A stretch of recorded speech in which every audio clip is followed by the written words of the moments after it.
Should you actually buy it? And is it actually the Lamzu Atlantis killer that many reviewers are making the XM2WE out to be? Well, let's answer all of that, starting off with the shape of this mouse. If you're familiar with the Endgame Gear XM1, it's the same shape, so nothing new here. But if you're not familiar with what the XM1 shape is, just know that that is one of the most popular and surprisingly brilliant shapes of all gaming mice of all time. It's really one of the best shapes ever made. And they just made a wireless version of it here in the XM2WE. What the XM1 shape essentially is kind of a claw grip friendly shape that is going to be suitable for medium to large hand sizes. That's to say anything above 18 centimeters will be a good fit. You could technically palm grip this mouse or fingertip grip this mouse if you have the right hand size and grip style for it, but I wouldn't say that it's particularly ideal because it's not really designed for anything but a claw grip. Everything about this mouse design is set up for a claw grip. The super low click position that makes it really comfortable in your forearms to click comfortably. The fact that the clicks are well tensioned in the front 3/4 of the clicks, but not at the back. It's really stiff at the back, so not great for fingertip. The gentle grooves on the side of the mouse for the thumb, forefinger, and pinky to hold, and the low and rare root bump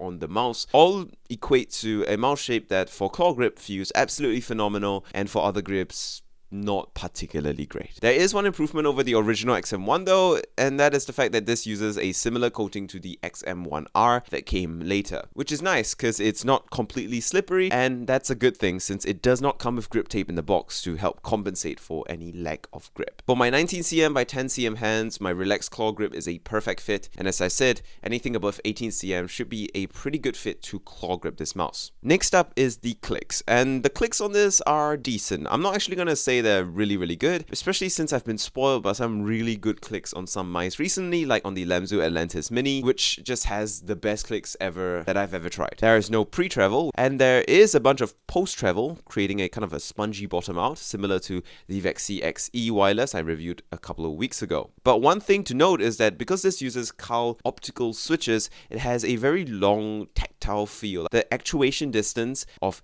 the clicking process has a lot of travel to it. It doesn't really make the switch slower or anything, it just feels like your finger moves a lot when clicking the switch, which results in a very nice tactile, thocky feel, but not one that I'm a fan of. Another thing I don't like about these clicks though is that they're not equally tensioned throughout. As I mentioned just now, they get really stiff to the back, so if you really wanted to fingertip grip this mouse, you wouldn't have a great experience, which I'm not the biggest fan of. But it is an optical switch click, so supposedly, in theory, the durability of this click will be way better than your traditional mechanical switch you find in the older XM1 and XM1R. But time will tell.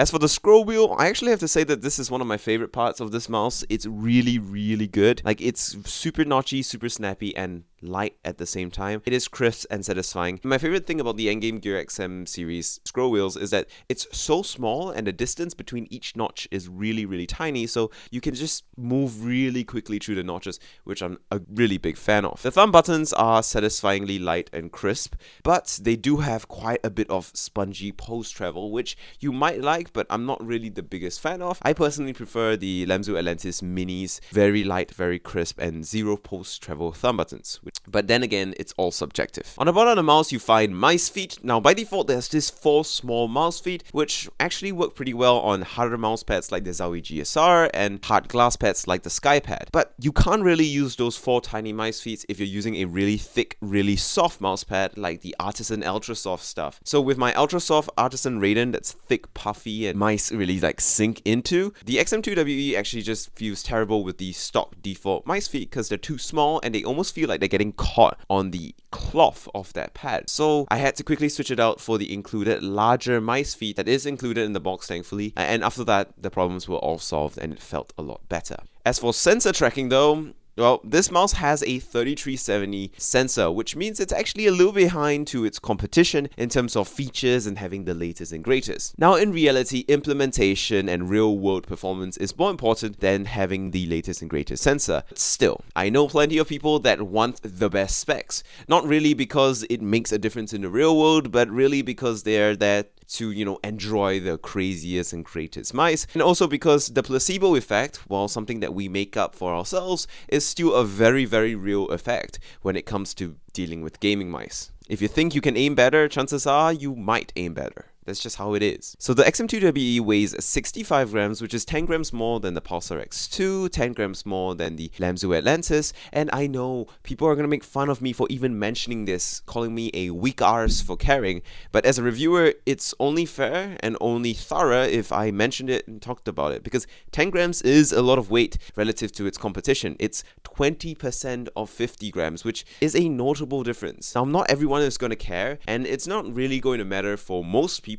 but for the people who just want the lightest of lighters, for people who just want the best, or for people who are just obsessed with getting the best numbers or best performance, 10 grams is something that can be felt. 10 grams is something that you might care about. However, in real world use, for most people, 65 grams is still going to be light enough. And because it is slightly heavier, they can afford to not put any holes on the bottom of these mouse. So compared to the Pulsar X2 or the Lamzo Atlantis, there are no holes anywhere whatsoever, so dirt or water can't get in to fry electronics, so that's quite nice as well. And finally, there's the price. Now, the XM2WE is $80 US, and this has actually resulted in a lot of reviewers calling this the Lamzo Atlantis killer, which I find absolutely laughable of a statement, because it isn't a Lamzo Atlantis killer in any way, shape or form. It is a very good choice. It is a very good mouse, a mouse that I definitely do enjoy using, and I would recommend to a lot of people, since I like the XM1 shape quite a bit, and I was a fan of the original XM1 when it first came out. But it is in no means a Lamzo Atlantis killer, and if you are someone that comes out and says that it is, then you're a bit deluded. Is the Lamzo Atlantis way better than this? Not necessarily, but it's only $10 more, and it does offer a different kind of package to the XM2WE. For one, it has a 3395 sensor with motion sync, and yes, the latency numbers and performance numbers seem to be about the same between the Atlantis and this, but motion sync is motion sync, and for people who are spec whores, they're gonna care. And for $10, spec whores might actually think it's worth it. Another example of where the Lamzo Atlantis does compensate for its extra $10 cost is the better clicks. Its clicks are phenomenal, super light, super crisp mono pink dot clicks, which feel amazing. And yes, they aren't optical switches, so they might not have the same level of durability as the CAL-GO switches in here, but they are way better feeling on the Lamzo Atlantis for a lot of people, since they have shorter travel, no post travel, and they're very light and very fluttery, as are the thumb buttons on the Lamzo Atlantis. Also, the Atlantis is 10 grams lighter than the XM2WE. That's 55 grams, this is 65 grams. For $10, you save 10 grams. Some people think that that is worth it, especially if they're looking for the ultimate in performance. The Atlantis also comes with grip tape as well, and the only point in which the Lamzo Atlantis loses out to the XM2WE, in my opinion, is the coating, which is too slippery, but compensated by the fact that it comes with grip tape, and also the fact that the Atlantis has kind of wonky mice feet, which you have to fix with some aftermarket mice feet if you really have an issue with it. But I don't want to sound like a Lamzo Atlantis shill either, because really these two mice are not direct competitors. They're very close alternatives to each other, and for a lot of people the XM2 is going to be a great alternative to the Atlantis and vice versa. But at the end of the day, they're actually slightly different shapes, and as I've said in my original Lamzo Atlantis review a couple of months ago, there are some slight but notable differences between the two mice that might actually matter for a lot of people. The Atlantis has a taller bum that is more towards the front and center of the mouse. It is puffier, it is wider, it is bigger, it's a little bit taller, and fills out your hand a little bit more. While it is not really a drastic difference, it is something that for some people can make or break either shapes for them, and as we all know, shape is king and the first thing that you should be looking at when it comes to choosing a gaming mouse. Anyway though, you get my point. The XM2WE is not a Lamzo Atlantis killer. Is it a good bit of healthy competition and a quality alternative that's good value to the Lamzo Atlantis? Absolutely. And I'm happy it exists because I think it's a very good mouse. As someone who likes the XM1 shape but didn't really like the Lamzo Atlantis shape, it's nice to have the XM2WE, which is a exact clone of the XM1 shape, and it is a pretty well executed product all around. And with that, thank you guys so much for watching. Make sure you like and subscribe. I'm in my university dorm right now, so I don't even have a light yet. I'm just using like natural sunlight from outside to film this.